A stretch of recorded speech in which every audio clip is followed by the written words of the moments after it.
전남 신안은 우리나라 최대의 녹두 재배 지역입니다. 오래전부터 이곳에서는 집집마다 녹두 농사를 지었는데요. 지금처럼 큰 밭은 아니더라도 다들 집 앞에 녹두 조금씩은 키웠습니다.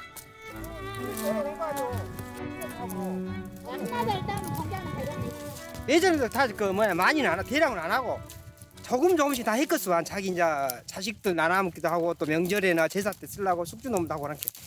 그 전에 많이는 안 했어도 이렇게 농가들은 거의 다 했다고 봐야죠. 녹두 농사가 제일 힘든다 게. 걔는 한번 비워서 묶어 셔서 털면 되냐? 투정 아닌 투정을 하는 데는 이유가 있습니다. 녹두는 열매마다 익는 속도가 달라서 익은 것만 골라 일일이 손으로 따야 하기 때문이죠. 껍데기가 팔에다가 까매지면은 익는 거예요. 근데 이제 까보면 일정하게 이렇게 되잖아요. 이렇게 파랗게.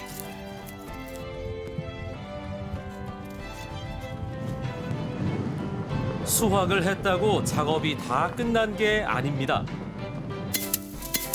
도리깨로 꼬투리를 여러 차례 두들겨 껍질 속에 든 알맹이를 빼내야 하죠.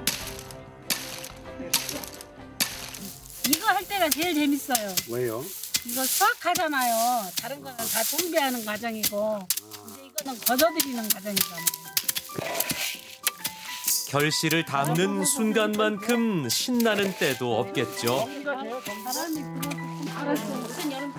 티끌은 선풍기 바람에 날려보냅니다. 선풍기가 없던 시절에는 바람을 쫓아다니며 날리곤 했죠. 이렇게 녹두를 수확하면 제일 먼저 챙기는 건 역시 자식들 몫입니다. 재미로 산다고 하더라. 재밌지요. 일해도 아이고 고달프다 못하겠다 그 마음이 없대요. 그렇죠. 시장기가 돌 시간. 오늘 수확한 녹두로 점심을 준비합니다. 녹두 하면 가장 먼저 떠오르는 건 역시 녹두 빈대떡이죠. 여기다 와라. 오늘같이 수확을 마치고 기분 좋게 모두 모인 날엔 빠질 수 없는 음식입니다. 큰 대사나 제사나 겨울게 설에 그 무렵에 해. 그리고 빈대떡은 저렇게 다 준비해 놔갖고 냉장고 뒀다 수시로 부치면 따뜻할 때 겨울에 줄 때 쪄가서 부치면 팍팍 끓이겠죠. 양이 주로. 서너 시간 여기서 정도 걸러갖고 물에 또 불린 녹두를 곱게 간 다음 찹쌀가루와 함께 섞어 체에 걸러 반죽을 준비합니다. 빈대떡의 맛을 내는 재료 중 하나는 돼지고기죠. 그리고 돼지 비계도 중요하답니다. 아 200g. 옛날에는 식용유가 많이 보급되지 않았잖아요. 이거는 손쉽게 구할 수가 있고. 근데 식용유에다 부친 거하고 이 돼지 비계로 부친 거하고 먹어봤을 때 이게 더 고소해요. 더. 맛이 더 나요. 빈대떡에는 묵은지가 들어가요. 반죽에 들어가는 재료는 어떤 것도 상관없습니다. 묵은지에 묵은 나물까지 곳간에 있는 무엇이든 가리지 않고 상황에 맞춰 넣었죠.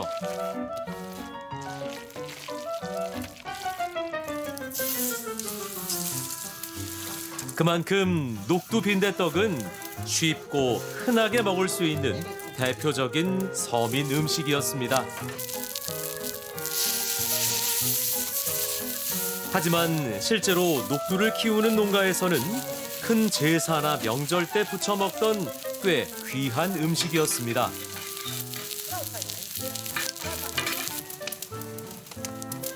그래서인지 냄새가 더욱 구수하게 느껴집니다. 수확부터 조리까지 워낙 손이 많이 가는 녹두지만 집집마다 키웠던 중요한 이유가 있습니다. 바로 녹두의 뛰어난 해독작용 때문입니다. 농약 사고가 많았던 시골에서는 녹두가 거의 약이나 다름없었답니다.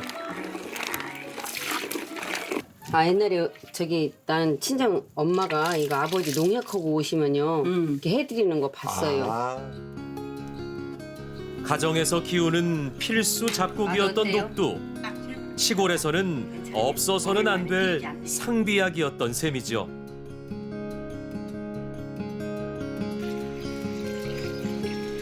신안에서도 녹두 음식은 고급으로 여겼습니다. 녹두 시루떡도 그중 하나입니다. 임신하는 사람 입맛 없고는 떡을 많이 먹고 그 잔치할 때 이 떡을 하면 진짜 고급으로 생각하고 부잣집이라 이런 떡을 해 먹었지 옛날에.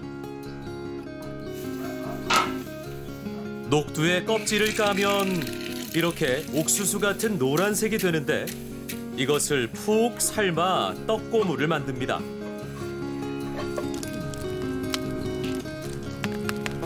이것이 맛없으면 고명이 맛없으면 떡도 맛이 없어요. 진짜로 고명이 맛있어야 떡이 맛있어야지 맛있지. 삶은 녹두는 물기가 빠지도록 살짝 말린 다음 고슬고슬하게 잘 빻아줍니다. 찹쌀가루는 설탕을 솔솔 뿌려 버무려 둡니다. 설탕 약간 넣으면 떡도 맛있고 떡도 잘 익고 그래서 이렇게 하는 거예요. 이게 옛날에는 말이야 우리가 이놈 시래균 막 뜯어 먹었잖아. 근데 지금은 배불른 세상이라 이거 안 먹자니. 바삭하고 쫄깃한 이 맛을 어찌 지나칠 수 있나요? 시루떡을 부치면은 애들이 그냥 한두 배라도 더 먹으려고 달라들어. 이것을 한두 배라도 더 먹으려고. 시루의 구멍은 물을 올려 막아둡니다.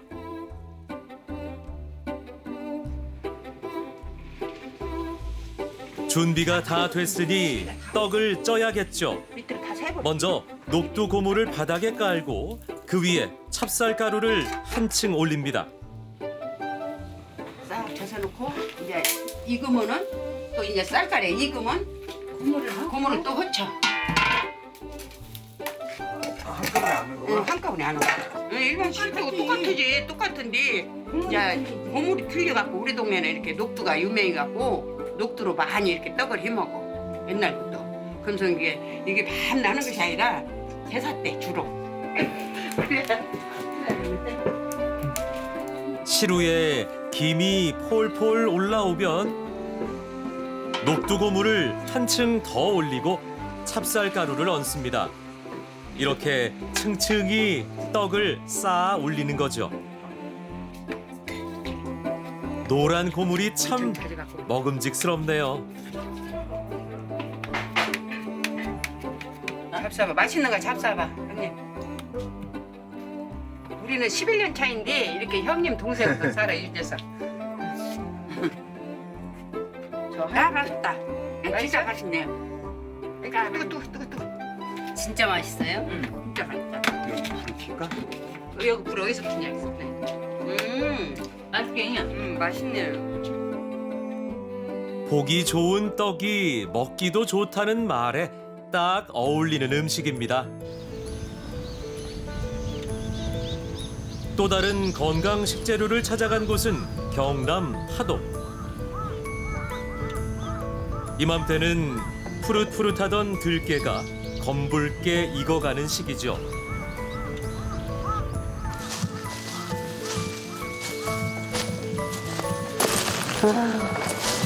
아 좋다. 아 향이 너무 좋아. 참말로 좋다.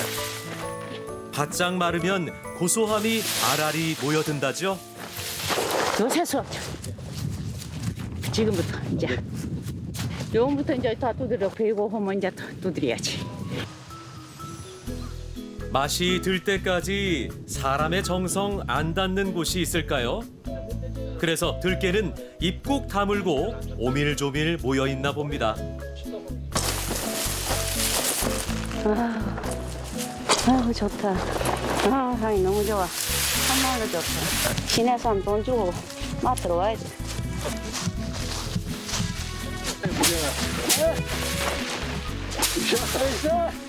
일주일 정도 바짝 말려야만 비로소 타닥타닥 정겨운 도리깨질이 시작됩니다.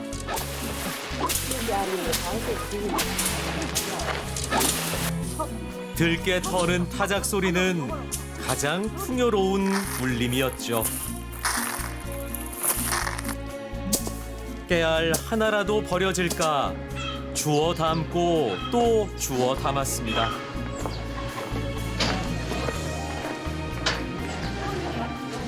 들기름도 있어야 되고 참기름보다 들기름 국도 끓이는 데는 들어가야 되고 옛날부터 이게 들어가잖아요. 옛날부터 그런 게 꼭 여기 있어야 돼. 너 한 번, 나 한 번. 도리깨질 주고받은 후에는 불순물을 걸러내야 기름이 맑고 깨끗해진답니다. 맛있어. 오렌지 먹는다, 오렌지. 생으로 먹어도 맛있어요. 향으로. 향으로 먹고. 저도 약도 안 치고, 뭐. 저렇게 약 안 치고.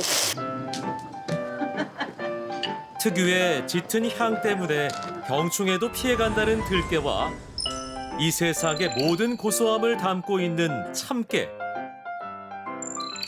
둘 다 깨가 들어가서 같은 거라는 오해도 받는다죠. 그러나 둘은 그 종자도 모양도 전혀 다르답니다. 여러분이라면 어디에 고기를 싸서 드시겠습니까? 들깻잎 고르셨나요? 모습만 보더라도 참깨의 잎은 얇고 길쭉한데요. 쌈을 싸먹기에는 조금 어렵게 생겼습니다. 제가 볼 때는 참깨는 이제 이 풍미로 좀 주로 드시는 것 같고 들깨는 좀 건강을 좀 생각해서 먹을 수 있지 않을까 이런 생각을 하고요.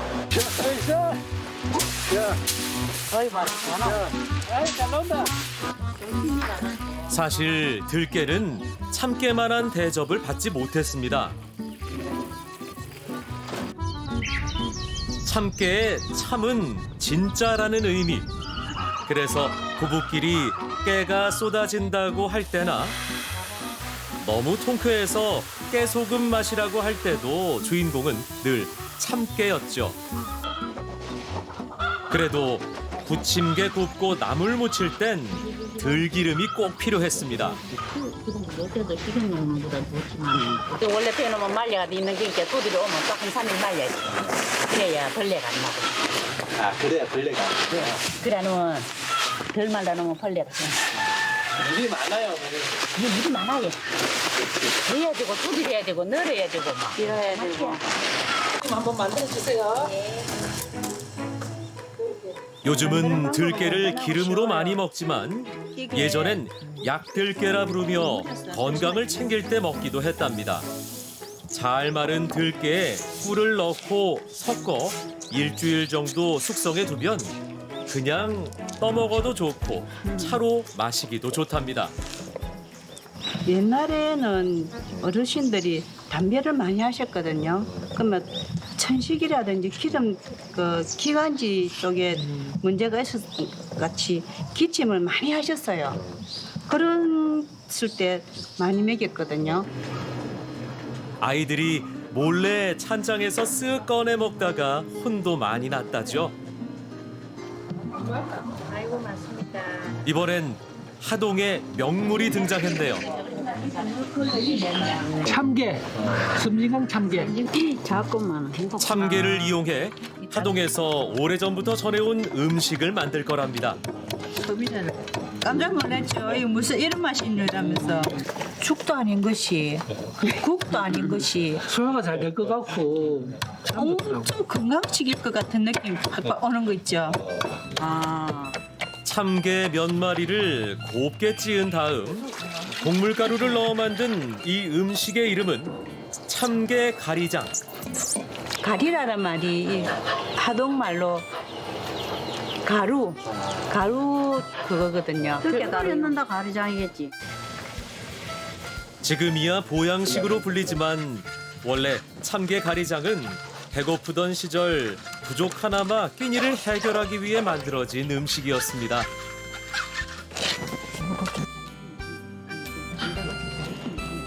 섬진강 참깨는 한때 논두렁이나 냇가에서 심심찮게 잡히던 식재료였지만 쌀은 그렇지 않았죠.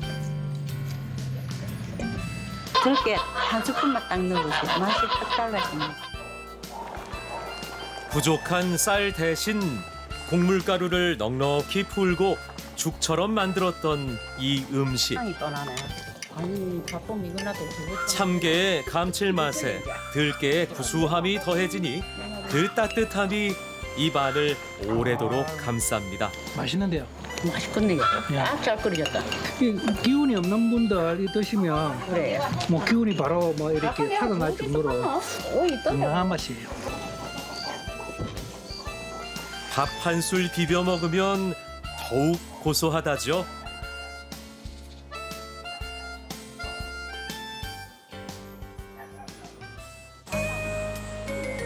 작디 작은 깨지만 존재감만큼은 작지 않은 들깨. 그래서 늘 곁에 두었나 봅니다. 이건 들깨 꽃송입니다. 아직 덜 익었어. 그리고 음달이 되면 얼른 안 익잖아요. 이때만 먹을 수 있는 별미가 있답니다. 이걸 따버리면 수확을 못 하잖아요, 들깨를. 그래서 잘 안 하는데 아까워서 못 했는데 요새는 사람들이 미각이 중요하니까 많이 해요. 귀한 손님이나 오셔야 딱 그 우리 집에는 이런 것도 할 수 있습니다 하는 그 부자 그런 개념이 컸습니다. 튀기면 이제 요래가 가서 이제 튀기면 되고 기름에. 이거 맛있어. 튀기면 엄청 맛있어요. 꽃송이가 여물어야 들깨가 피는데 그 누가 함부로 꺾을까요? 시간 없다산. 그 귀한 들깨 꽃송이를 찹쌀 반죽 묻혀 튀겨내면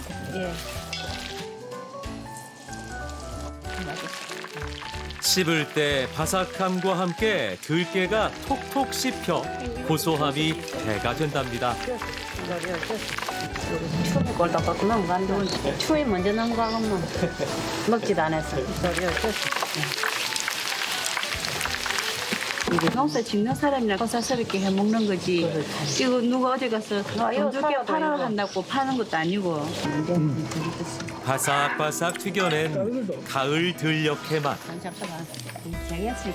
들깨 농사꾼이 아니면 느낄 수 없는 맛입니다. 식감 좋죠? 맛있네. 별미다 별미. 별미다. 지금은 들깨가 커가지고 영어는 시기거든요. 그러니까 기기만 해 들깨가 터지는 거예요. 그러니까 들깨 향이 더 납니다. 모양이 뽀송한 눈이 쌓인 듯하죠. 그래서 이름도 들깨 보송인가 봅니다. 들깨 밭에 들어가도 기분이 좋거든요. 실제로. 우리가 그 숲에 가면 뭐 소나무 숲이라든지 그 숲에 기분이 좋게 하는 것처럼 들깨 밭에서 나는 그 들깨 향도 좋고 또 요 그 들깨 씨앗으로 나오는 향도 아주 기분을 좀 좋게 하는 것 같아요. 고소한 들깨 향이 알알이 박힌 기분 좋은 밥상입니다.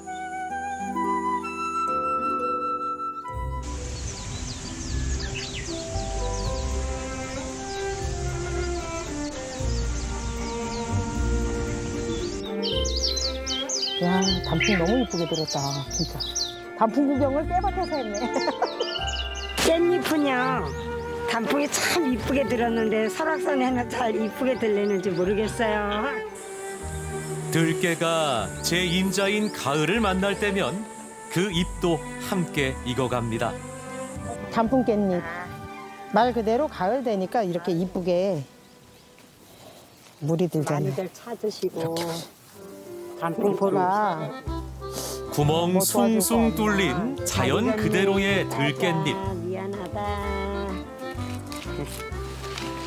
들깨가 먼저였기에 벌레가 먹어도 그냥 두었답니다. 키워갖고 이 깨를 농사를 해야 되니까 그래서 못 따신 거지. 그런데 이 단풍 깻잎 시중에선 보기 어렵답니다.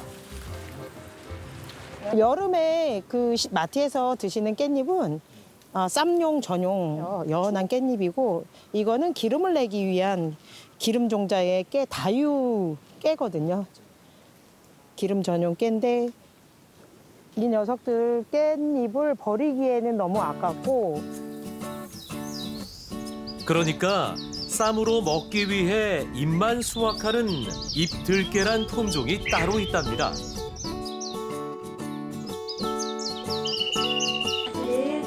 내년 여름에 하지만 이 본연의 옛날 깻잎 맛을 잊지 못하고 찾는 사람들이 아직 많이 남아있다네요. 우선 담아주셔. 옛날에는 엄마가도 노랗게 노랗게 물들었네.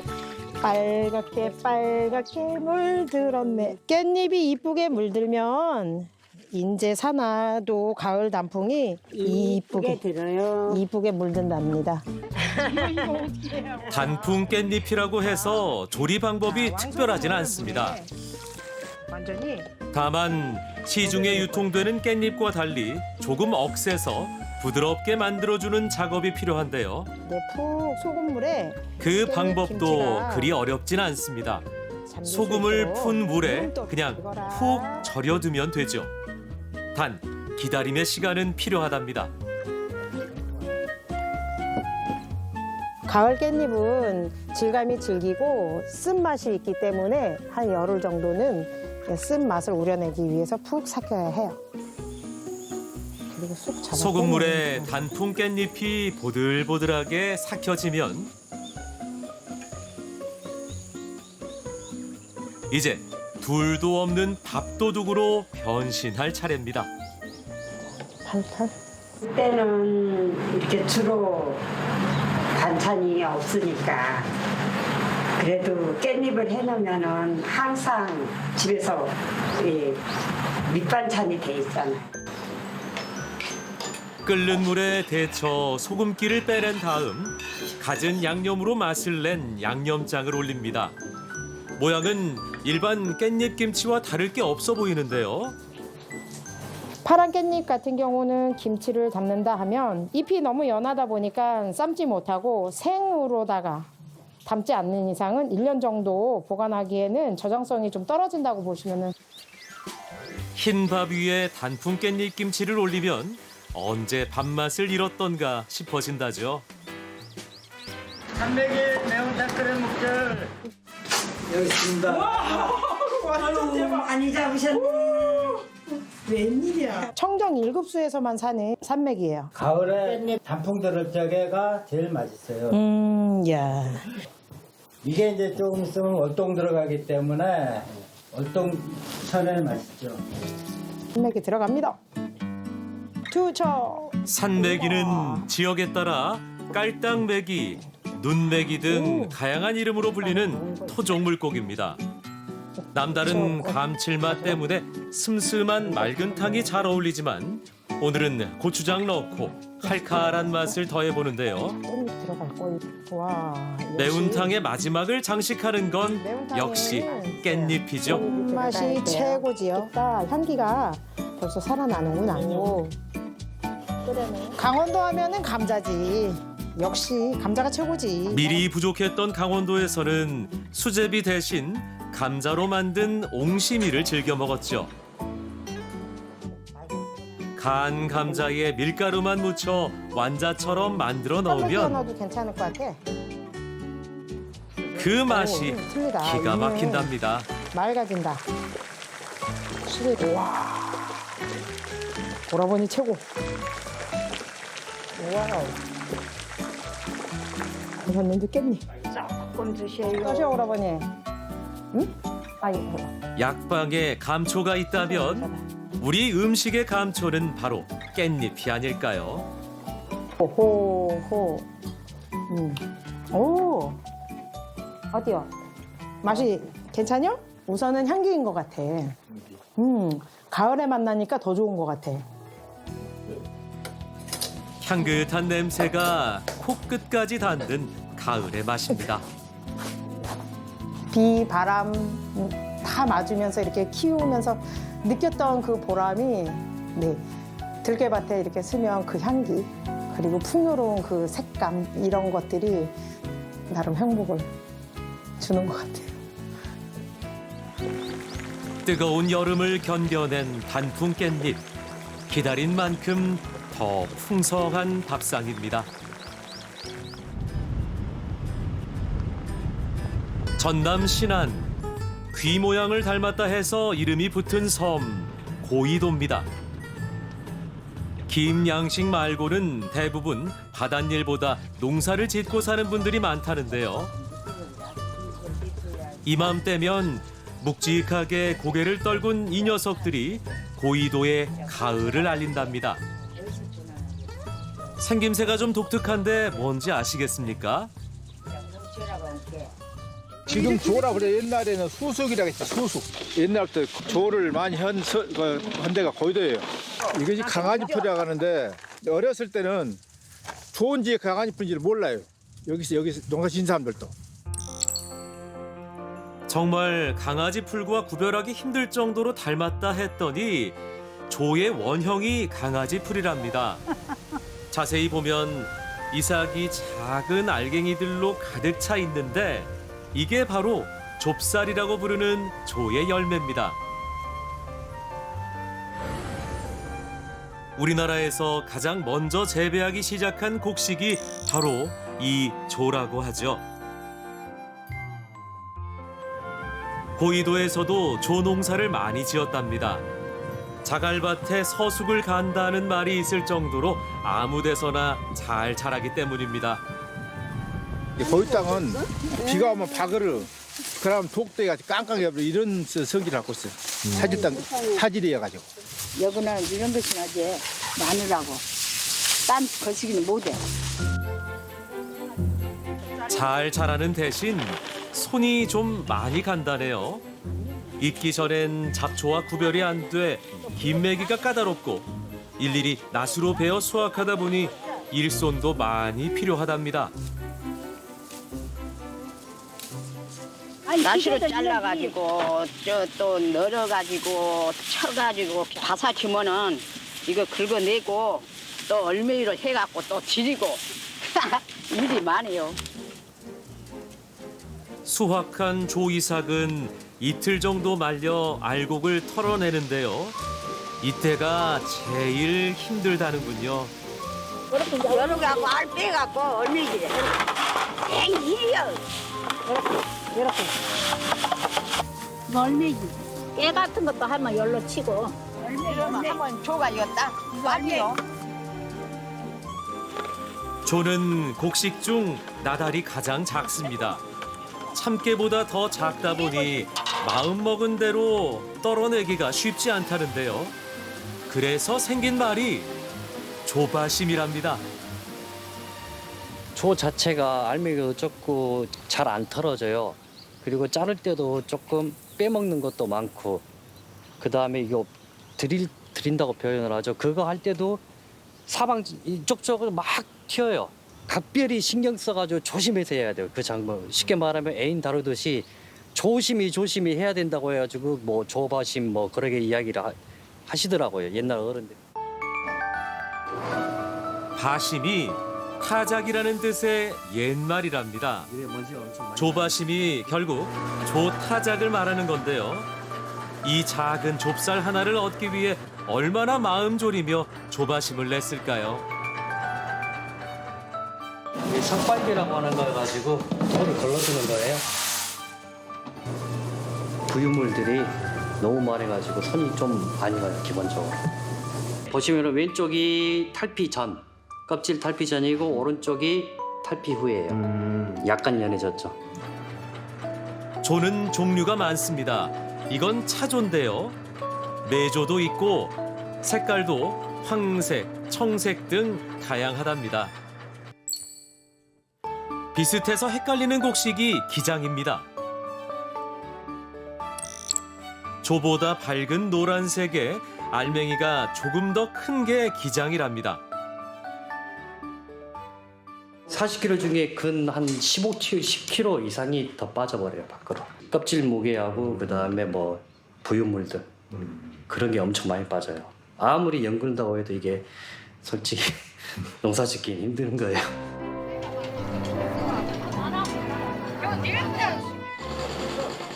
조의 다른 이름은 서숙. 보리밥만큼이나 흔하게 먹었던 게 이 서숙밥이었다죠. 소스 있게 소스밥이요. 옛날에 쌀 없을 때는 맨 이것만 먹었죠. 벌써라고. 그것도 없어서 못 먹은 사람 못 먹었어요. 배고픈 시장에는. 그렇게 이런 것도 옛날 생각나고 먹고 잡더라니까. 좁쌀에 보리나 고구마 같은 재료들을 보태 서숙밥을 짓곤 했답니다. 값이 싼 메조로 밥을 짓는 날은 까끌까끌 목에 걸려 영 먹기 힘들었다죠.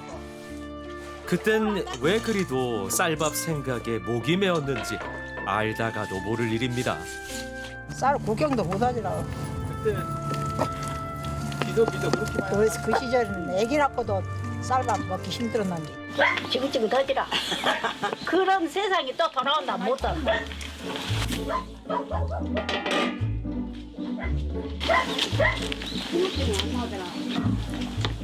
그래도 서숙밥 익는 냄새가 싫지만은 않았답니다. 부드러우면서도 토돌토돌 씹히는 식감. 꼭꼭 씹다 보면 고소한 맛과 단맛이 입안 가득 채우곤 했죠. 밥 줘야 된다.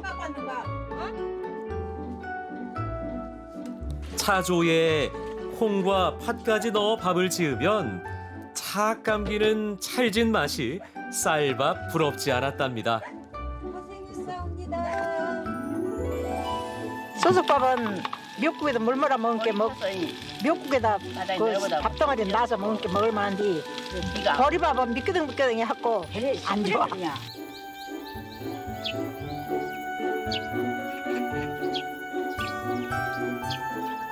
하루하루 끼니 걱정에 조바심 내며 살던 시절 허기진 마음까지 달래주던 든든한 한 끼입니다.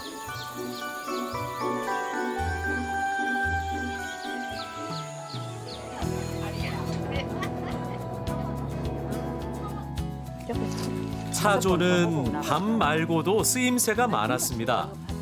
찹쌀 못지않게 찰진 데다 특유의 고소한 풍미가 있어서 떡 만드는 데는 첫손으로 꼽혔다죠. 밥이 있을 때 그렇게 저기 해야 돼. 봤어. 아따 자구지게 잘 친다. 네가 못하고 있대?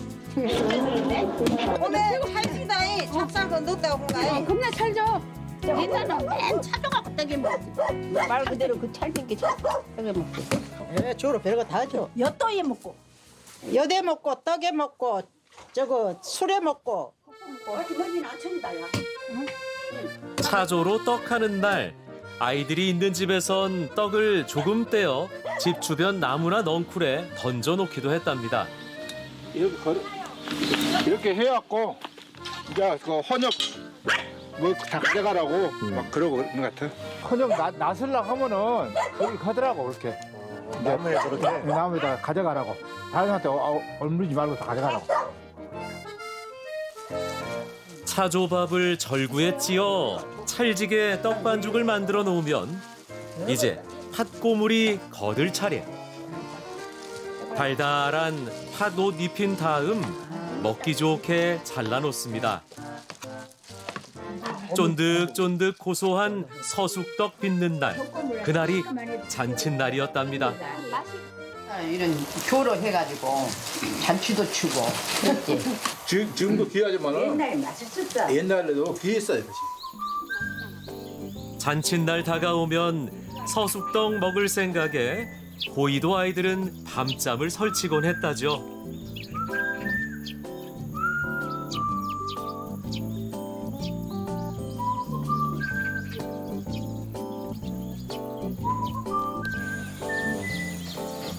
가을 거지가 끝나고 비어있던 곳간이 채워지면 차조로 술 빚어 먹을 여유가 생기곤 했습니다. 고슬고슬 지은 조밥에 누룩을 섞어 막걸리를 빚었죠. 얼마 정도 되면 먹어요? 한 보름 정도 놔둬. 오키 갖고 오래 놔둬야 맛있어. 따뜻한 방에다가 놔두면 혼자 보글보글 혼자 키워.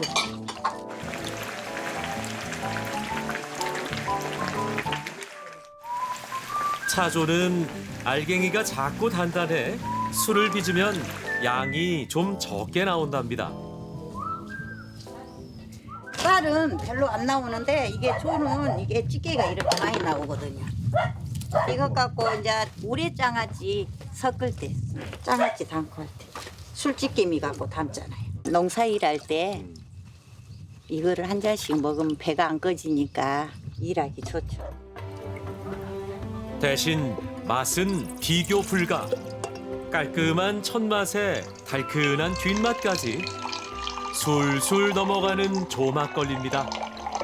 조가 좀 더 거시기 닭살짝 맛이 있는 것 같아요. 찹쌀보다. 일반 막걸리는 조금 거식은 텁텁한 맛이 있는데 조 막걸리는 닭살짝 하면서 계속 당그는 맛. 당그는 맛. 그런 맛이 있어요. 갯벌에서 막 잡아온 낙지가 등장했네요. 녹두를 갈고 파와 낙지를 듬뿍 얹은 다음 노릇노릇 전을 부칩니다.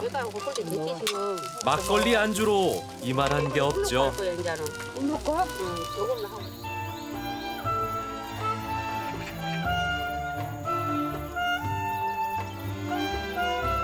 작지만 단단한 차조처럼 고단한 시간을 잘 견뎌왔습니다. 서숙밥 한 그릇, 조막걸리 한 잔에 힘을 내곤 했죠.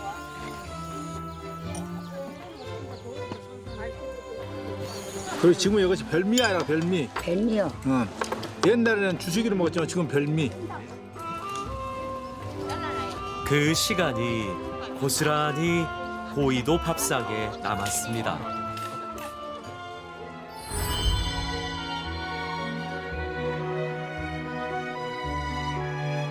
때를 잊지 않고 맺힌 열매가 바람에 살랑일 때마다 저절로 배가 부르는 계절입니다.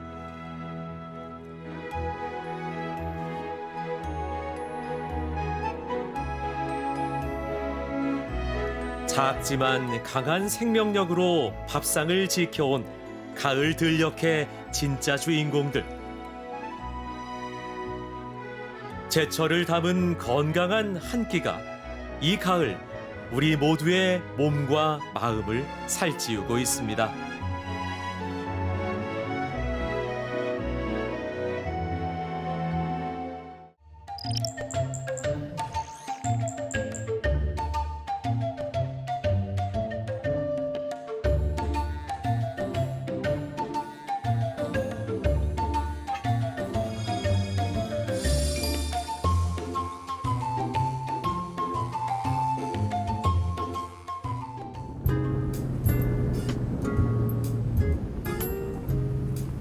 창창한 산들로 둘러싸인 경북 봉화입니다.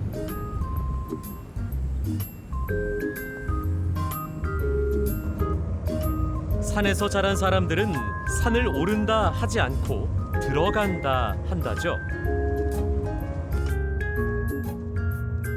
가파른 산길을 30분 넘게 오르고 또 올라 마침내 목적지에 도착했습니다. 이 집의 주인 신무섭 씨는 13년 전 부인과 고향 옛집으로 돌아왔답니다. 집과 함께 부모님이 남겨주신 삶의 터전은 대추밭. 대추는 신무섭 씨 가족을 넉넉히 품어주었습니다. 지난 가을에 따서 저장해놨다가 지금 쓰는 거예요. 대추골이라고 그 옛날 어르신들부터 내려오던 거 드시던 건데 차좁쌀을 넣어서 이렇게 끓이면은 그게 뭐 몸이 허한 사람들한테도 좋고 몸이 이제 또 이걸 먹으면 따뜻하고 몸에 보도 된다 그러더라고요. 대추 농사를 지으며 7남매를 잔병치레 하나 없이 키워낸 어머니. 남편도 없이 6년간 홀로 생계를 책임지고 험한 산중 생활을 해나갔던 고생의 흔적이 고향집 곳곳에 새겨져 있습니다. 처음에는 많이 오기 싫어서 그랬는데 와서 이제 이렇게 시간이 십몇 년이 이렇게 지나고 나서 뒤돌아보면 부모님들의 그런 모든 생활이라든가 그 살아오신 그 흔적들을 조금 이제 이렇게 그래도 마음에 남기고 싶고 그리워하기 때문에 우리도 그 길을 따라가지 않나 싶은 생각이 들어요. 부모님들이 여기서 얼마나 고생하며 살았을까라는 그게 시간이 흐를수록 몸에 와닿더라고요. 제대로 된 살림살이 하나 없이 솥 한가득 대추를 넣고 젓고 또 저어 고안했던 한 그릇. 이 정성 어린 맛처럼 시어머니의 헌신이 자식들을 반듯하게 키워낸 겁니다.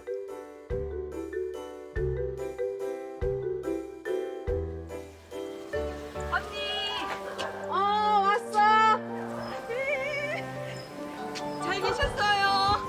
얼른 와. 오랜만에 친한 동생이 찾아왔습니다. 은호 언니. 아이고 많이들 사왔네. 그러니까 낙동강 7세에서 사는 은호잖아. 아이고, 너무 좋다. 그러니까 성질이 급한 그냥 은호가 그 사이에 그것도 그냥 아직 다 살았어. 네.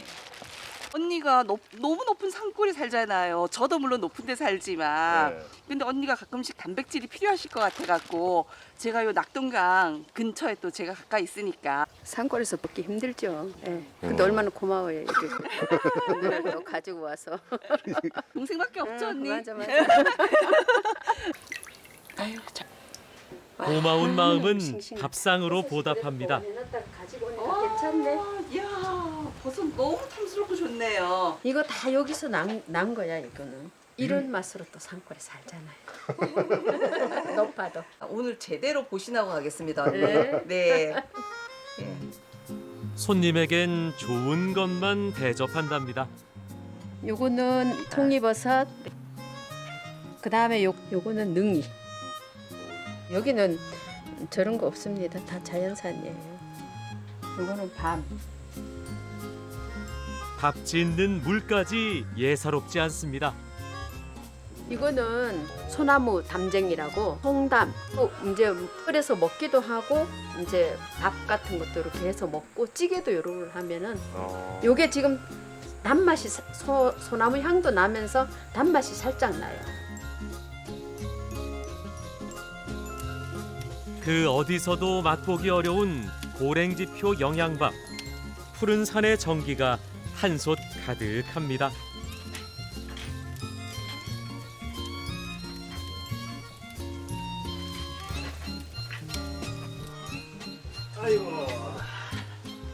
아이고 무겁다. 와, 아이고 크다. 갓 따온 고랭지 수박입니다. 껍질이 얇고 단단하다죠. 지금 은어 조림하는데 밑에 깔려고요. 은어에서 수박 향이 나가지고 같이 이렇게 하면 배합이 잘 되고 맛이 훨씬 더 있어요. 무 대신 수박 껍질을 깐다니 여름 향기가 더 짙어지겠네요. 맞아. 산골 고지대의 향기를. 산내음을 듬뿍 담은 간장 양념에 단맛은 이걸로 낸답니다.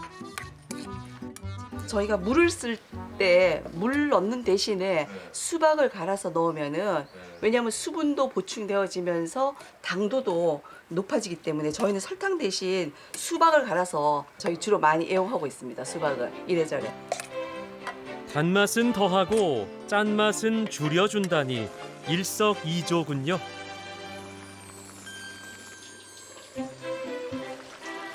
아유 잘 익었다. 네. 맛있는 냄새 난다.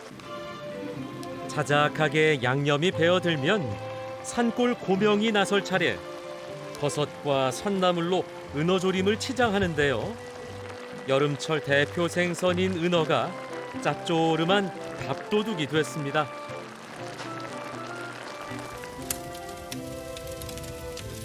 한여름에 숯불을 피우네요.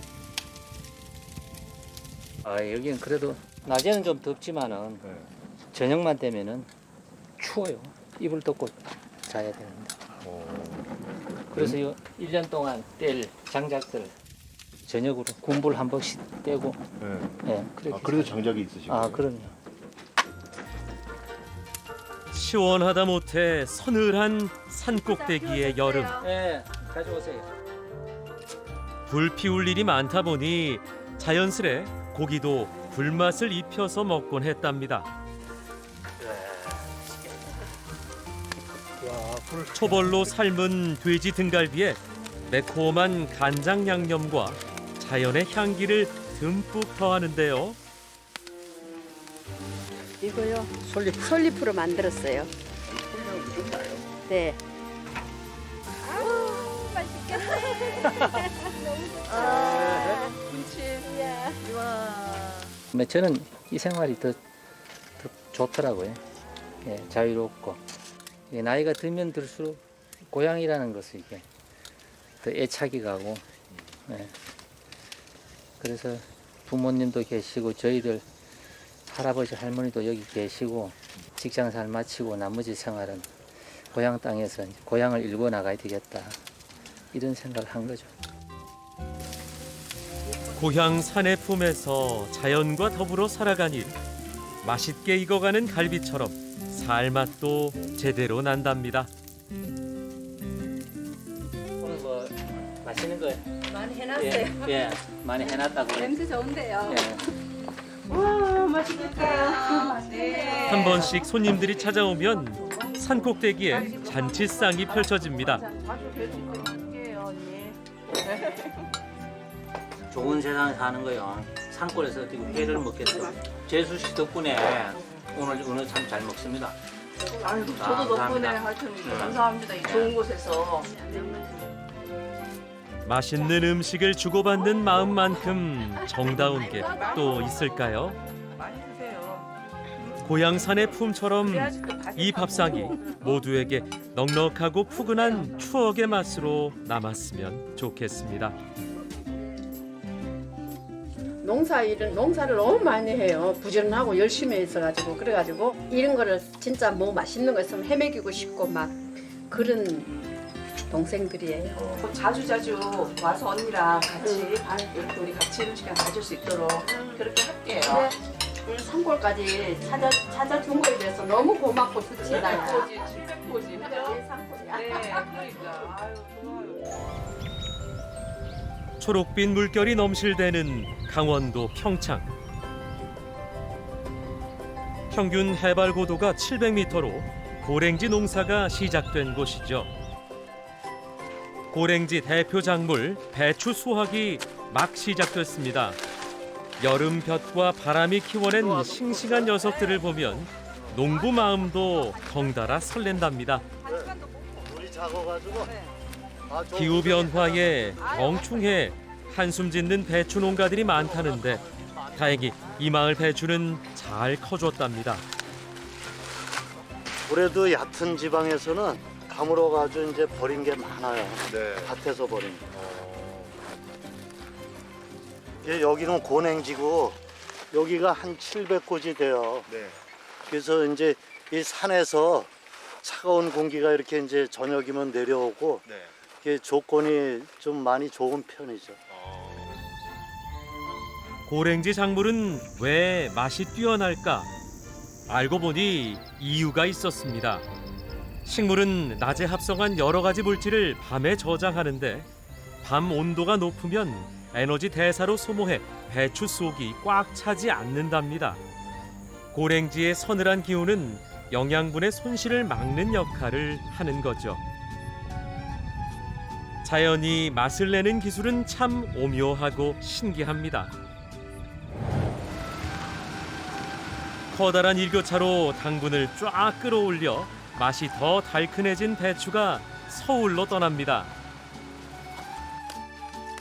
평생 배추 농사를 지어온 홍성자 씨. 고랭지에 기대어 살아왔지만 고랭지 때문에 고달픔도 많았답니다. 맨손으로 자갈을 골라내며 자식처럼 공들여 배추를 키워냈죠. 아들하고 말도 해주고 너네도 크느라고 힘들지 얼른 커가지고서는 또 같이 더 시집장가 잘 가라. 얘들 보고 그러지요. 배추한테? 네. 야. 그러면 얘들도 알아듣는데요. 그렇게 말을 해주면. 어르신들은 더 힘들었지요, 우리보다. 그냥 뭐 기계가 없으니까 그냥 손으로 막 잎 낳고 가지고서는 그냥 밭에 그냥 심어 먹고 계속 그랬지. 뭐 시내 사람들은 사모는 사람들은 별거 아니라 생각하잖아요. 근데 저희들은 엄청 힘들어요. 알고 드셔야 돼요. 진짜 이렇게 힘든 거를. 땀과 눈물로 일궈낸 배추들. 그런데 이곳에는 고랭지의 환경 말고도 배추를 잘 키워내는 비결이 있답니다. 엄마! 배추 갖고 왔어. 배추 많이 갖고 왔어요? 많이 갖고 왔어. 이 맛있는 거 해먹자 빨랑 나와. 많아요. 아유 다 뽑아. 이곳은 예년까지 배추밭이었답니다. 당귀. 당귀? 이게 연작을 하면 안 되니까. 한해 감자 심고 한해 당귀 심고 양반들은 잘 모르지. 그다음에 배추도 심고 무도 심고 이렇게. 어허. 매년 다른 작물을 심어 땅의 생명력을 유지하는 농부들의 지혜입니다. 제가 처음 시집 오니까 논농사 했어요. 네. 근데 양반벼라고 아세요? 몰라요. 꼬부라지질 않아. 겸손해야 되는데. 그래가지고 그다음부터 싹 다 밭으로 변했어요. 밭 농사 지으면 수확이 더 많이 나오니까 그 밭으로 다 바꿨어요. 흙만큼 정직한 게 없다죠. 농부들의 깊은 배려에 고랭지도 보답을 하나 봅니다. 올여름 배추, 김장 배추 못지않게 맛이 잘 들었다는데요.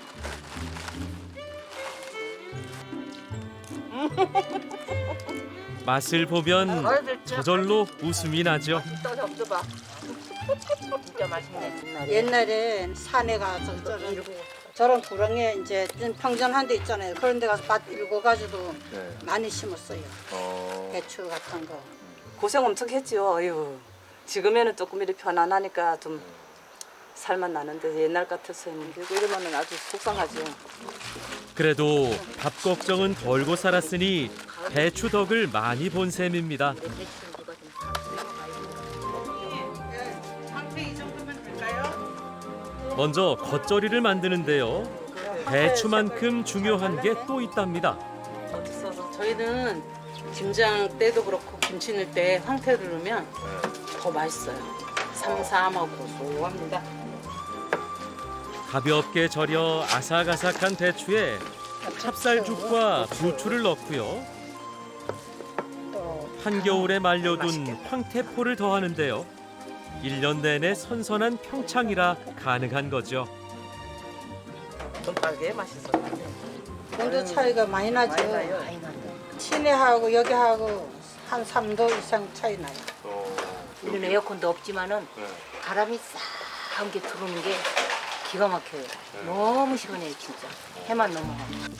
한여름에 이불 덮고 자요. 더위도 저 멀리 밀어내는 시원한 고랭지의 맛. 황태 겉절입니다. 낼 건데 갓 담근 겉절이에 수육이 빠질 수 없죠. 아까 이거 황태 김치하고 나무 머리 여기다 이렇게 넣으면 잡내도 없어지고 맛있겠다. 얘는 당귀 또 넣으면 고기가 잡내가 없어졌어요. 맛있어요. 네, 배추 넣으면 지방 없어가지고 다이어트에도 좋대요. 여기는 나눠 먹는 건 아주 많이 나눠 먹고 있어요. 그래야지 인품이 좋잖아요. 그렇죠. 시골에는 인품 뭐 빼놓으면 아무것도 볼 수 없죠. 인심만큼이나 푸짐한 재료를 듬뿍 담아 푹 삶아주면 함께 먹을 때 더 맛있다는 고랭지표 수육 완성입니다.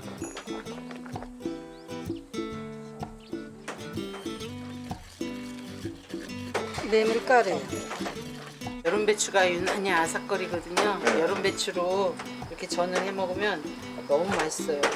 이건 더 길게 해가지고 해도 됩니다. 메밀은 강원도 산간에서도 잘 자랄 만큼 끈질긴 생명력을 지녔죠. 해독작용을 돕는 배추와 영양 궁합도 좋답니다. 바삭바삭 구수한 배추전에 고랭지의 생명력이 가득하네요. 밀가루는 흔하지 않고 배추는 흔하니까 이걸로 가지고 이제 싸면 되거든요. 올해 처음 해보는 것 같다, 그렇지? 내가 배추를 심어갖고 컸는데 그럼 언제 해먹고 쉬우? 안 그러면 만두 속은 많이 넣어야 돼. 배춧잎을 만두피로 절인 배추를 다져 삼삼한 만두소를 만든다니 그야말로 배추만 만두네요. 배춧잎으로 싼 이것을 숭채만두라 부르며 조선시대부터 먹어왔답니다. 고랭지 덕분에 푸른 배추도 담백한 맛에 이 만두도 사시사철 즐길 수 있었으니 참 고마운 일입니다. 가서 뭉쳐요? 1년 농사가 끝나면 한바탕 물놀이 끝에 뜨끈한 어탕을 끓여 먹곤 했다죠. 산이 높으면 물도 맑은 법. 싱싱한 민물고기는 살이 흐트러지지 않게 밀가루를 입혀줍니다. 옥수수 전분가루. 단우? 네, 우리는 옥수수 가루를 많이 넣어가지고 먹어요. 고소하라고. 이건 많이 먹지요. 여기 옥수수 많이 심어요. 그래서 형님 이거 도랑 까서 많이 해 잡수지 않았어요? 아유, 우리 이런 거 많이 해 같이 먹었지. 해봤잖아. 좀 많이 잡수어. 오손도손 모여서 옥수수 수제비를 뜯고 있자니 도랑치고 가재 잡던 옛 시절 추억도 떠오르겠네요. 얼큰한 수제비 한 그릇으로 고랭지 농사의 고단함을 말끔히 씻어낸다죠.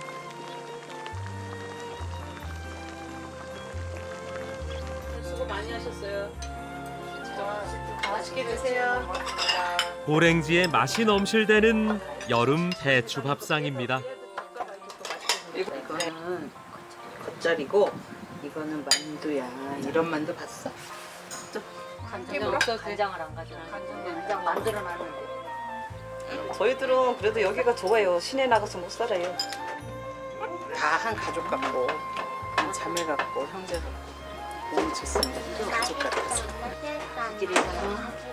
앞으로 모두 즐겁게 살면서 모두 아프지 않고 잘 살자. 예, 감사합니다.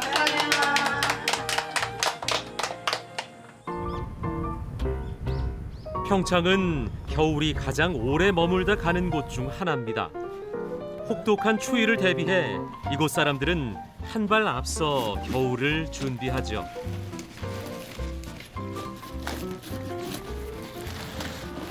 여기는 이제 해발 여기가 760고지예요. 그렇기 때문에 김장을 빨리 해야지 조금 더 있다가는 설이 오고 그러면은 배추가 안 익어요. 김치가. 그래서 서울 이쪽보다 한 달 반이나 이렇게 빨라요. 예, 한 달 반, 2달 거의 빨라요. 1년의 절반이 겨울이라고 해도 과언이 아닙니다.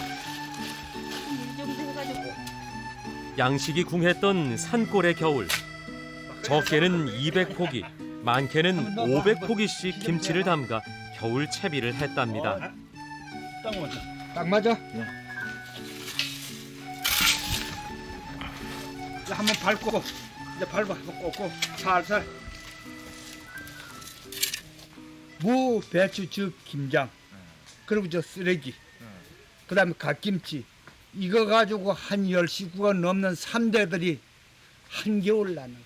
즉 6개월 반년을 나는 거야. 그러다 보니까 김치 가지고 이것도 저것도 별별 거 다 해먹는 거야. 되게 중요한 거네 이게. 그럼 그러니까 한겨울 나는 양식의 반이지. 양식의 반이. 1년의 반, 밥상을 책임질 김장김치니 온갖 정성을 다합니다. 김치 겉절이를 담글 때 썼던 황태를 이번엔 우려서 사용하는데요. 김치소에 황태 육수를 더해주면 감칠맛과 시원한 맛이 일품이랍니다. 아유, 잘 물렀네. 황태 대가리에 살 한 점까지 살뜰하게 발라냅니다. 예, 김치기 고춧가루 넣어 양념 넣어서 갤 때 이 국물 가지고 이제 개면 김치가 그래 싱싱하고 맛있대요.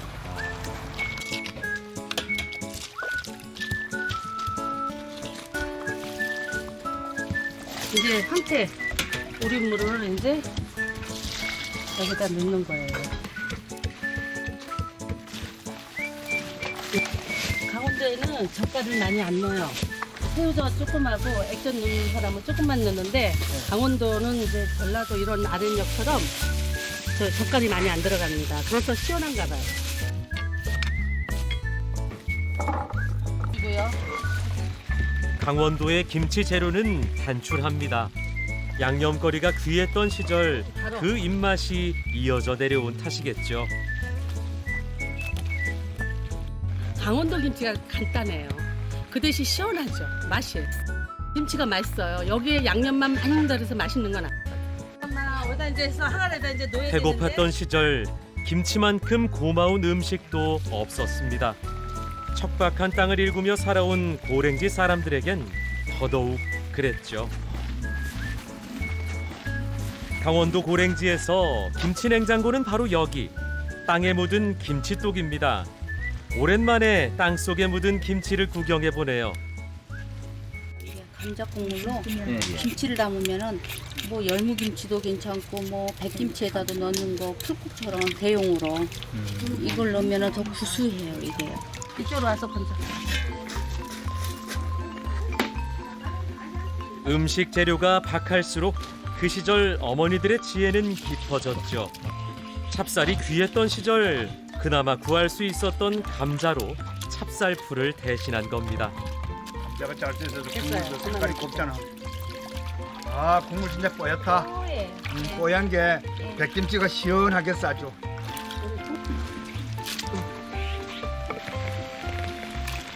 감자물에 소금과 마늘로만 간을 합니다. 그리고 고추와 고추씨를 넣어 칼칼한 맛을 더하면 강원도식 백김치를 맛볼 수 있죠. 김치가 꼭 물김치 같아요. 네. 자, 올김장 이제 맛있겠습니다. 참으로 소박하고 정갈한 맛입니다. 이 마을 김장날엔 김치만두가 빠지는 법이 없습니다. 쌀쌀하게 추우면은 뜨끈뜨끈한 거 버먹으면 오늘 맛있다. 예전엔 꿩과 토끼고기를 섞어 만두를 빚기도 했죠. 김장구 남은 황태 육수는 만두국에 활용합니다. 전에 만두 이렇게 많이 드셔보신 적 있으세요? 김치만두 해가지고 겨울에 장독대에다가 옛날 냉장고 없으니까 장독대 위에다 올려놓으면 이거 얼어요. 꽁꽁 얼면은 두고 이제 끓여서도 먹고 쪄서도 먹고 그렇죠. 이거.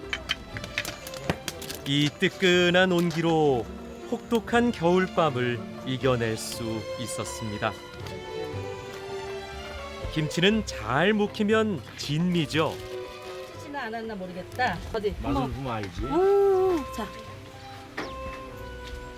아삭아삭 소리 나네? 아, 맛있겠다. 아주 보관을 잘했어. 아, 보세요, 색깔. 색깔이 저기 하면은 변하는데 그대로 있죠? 예. 이 맛에 김장을 하는 거예요. 고냉지 배추가 그냥 고냉지 배추가 아니에요. 그런 걸로 김치를 하면은 그 두고 먹어도 내년에 먹어도 식감이 그 아삭아삭한 맛이 다른 사람들은 어떻게 쉽게 말하면 좀 질긴 맛. 근데 그 식감이 아삭아삭해요. 김장하기 전후 어머니들은 묵은 김치를 처분하기 위해 애를 썼습니다. 묵은지 고등어찜은 그 시절 별미 중의 별미였습니다. 산골에서 가끔이나마 먹을 수 있던 생선이 소금에 절인 고등어였죠.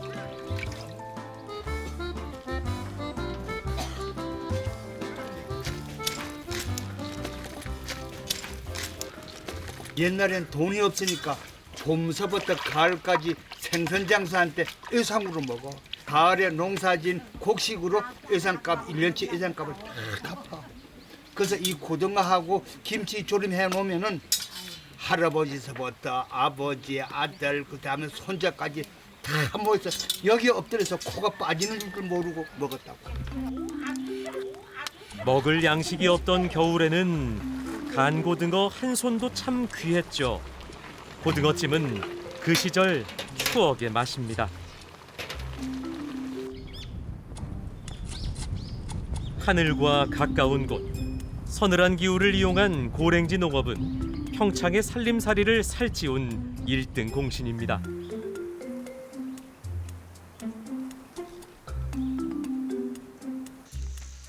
고랭지에서 가장 많이 키우는 작물은 배추지만 다른 작물들도 재배 중인데요. 이 삼채라는 특용 작물도 그중 하나입니다. 농사를 짓다가 그 감자, 무, 배추 이 세 가지뿐이 없었어요. 여기 또 이렇게 좀 고랭지에서 어울리는 거 그거를 찾다 보니까 저기 얘네가 한 1200 이상에서 산다 그러니까.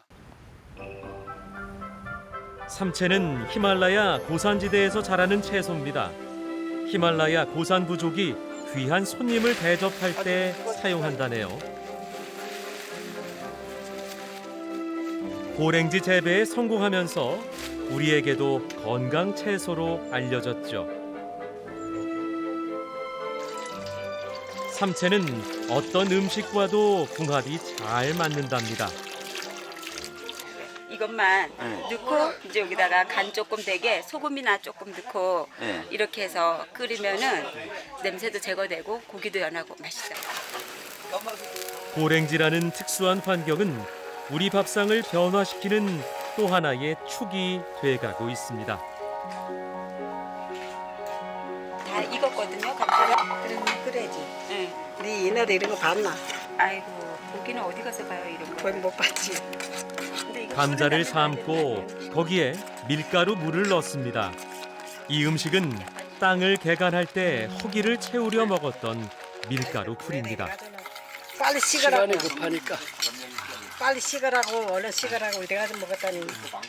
아버지 어머니 좀 일 좀 편하게 좀 해주시지 이렇게 맨날 이렇게 식사도 제대로 못하고 그래. 그런데 솔직히야 내가 이제 살아온 얘기를 시간이 있으면 조금 하는데 무에서 유를 창조한다는 게 쉬운 게 아니야.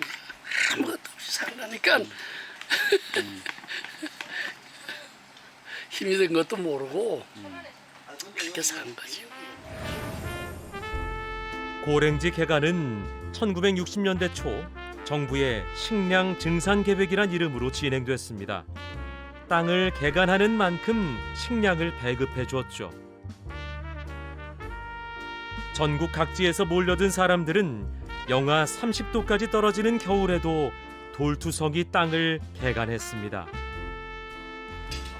식량이 떨어지는 겨울에는 굶기를 밥 먹듯 했답니다.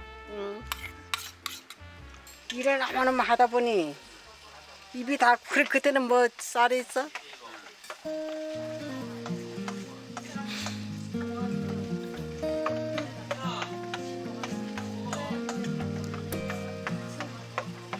입이 헐어도 일을 하니 입이 헐어도 일을 해야 되니 일어서 불에서 쏘서 마셔야 되잖아. 불이라도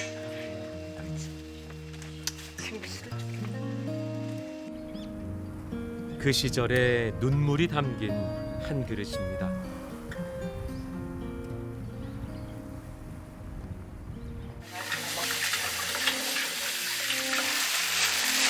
이건 껍질을 까서 불린 옥수수 알갱입니다.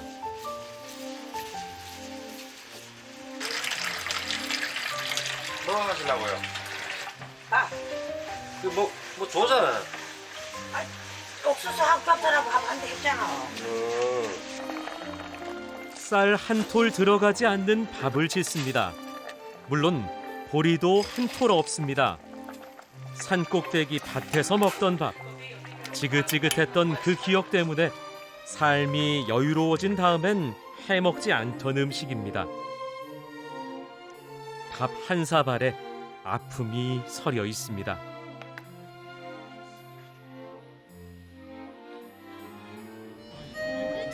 평창은 씨감자로 알아주는 곳이죠.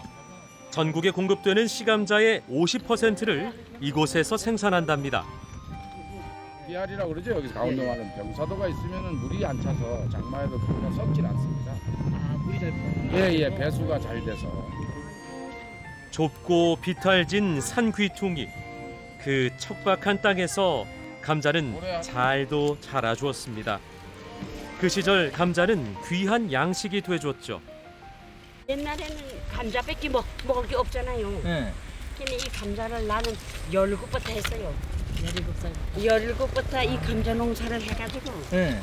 계속 80이 되도록 여적하잖아요. 감자와 강원도는 때려야 뗄 수 없는 사이죠. 오죽하면 감자바우란 친근한 별명까지 붙었을까요? 삼굿이라는 옛날 방식으로 감자를 찔 참입니다. 감자를 집에 가지고 와서 쪄달라면 혼나니까 배고픈 시절에 그냥 이렇게 몰래 학교 가기 싫을 때 이렇게 와서 삼굿 해먹고 이럽니다.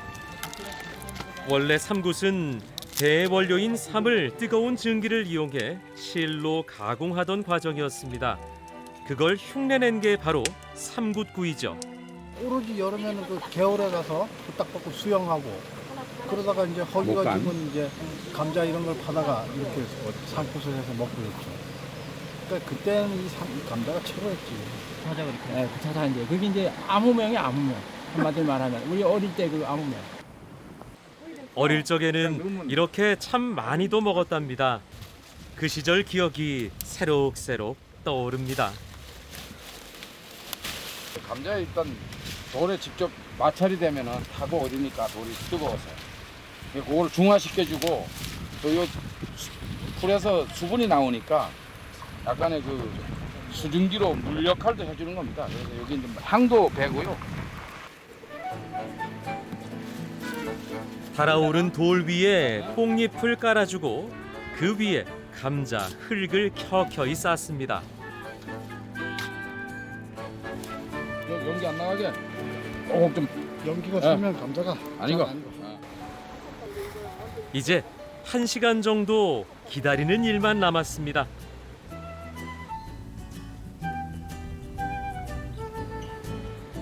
한참이 지나 땅속이 열기로 가득해지면 감자를 묻을 때 함께 꽂아뒀던 막대를 빼고 구멍에 물을 부어줍니다. 증기로 뜸을 들이기 위해서랍니다. 이렇게 길에서 하면 들통이 나니까 산부대에 가서 하잖아요. 그리고 인적이 없어야 되니까 그 산 꼭대기까지 물 떠 올라면 고무신으로 맨발로 그 넘어지면 물 다 쏟고 또 들어가고 그러면 이제 형들한테 두드려 맞고 말이죠. 참 감자 하나 얻어 먹으려고. 그 시절 감자는 밥이자 반찬 간식, 그야말로 만능이었습니다. 잘 익었어. 이거 무슨 소리야. 익었어요. 가운데는 뭐 아주 푸신푸신한데 뭐. 수십 년이 지나도 삼굿구이 실력은 녹슬지 않았나 봅니다. 맛도 예전 그대로입니다. 아주 저렇게 물간이 되네. 입으로 맨날 입으로 많이 까고 막 먹지 뭐. 이렇게 구우면 살끝내도 나고 여기 이제 뭐 이 불을 갖다 덮잖아요. 그리고 불내도 나고 그게 더 맛있어. 맛있네. 이 맛이 그리워 고향을 못 잊는 건지도 모르겠습니다.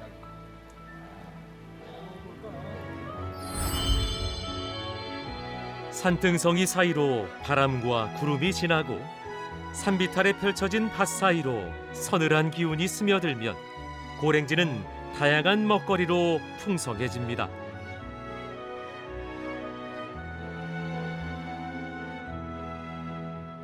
수십 년 세월 뚝심으로 지켜온 농심이 고스란히 밥상 위에 오르죠.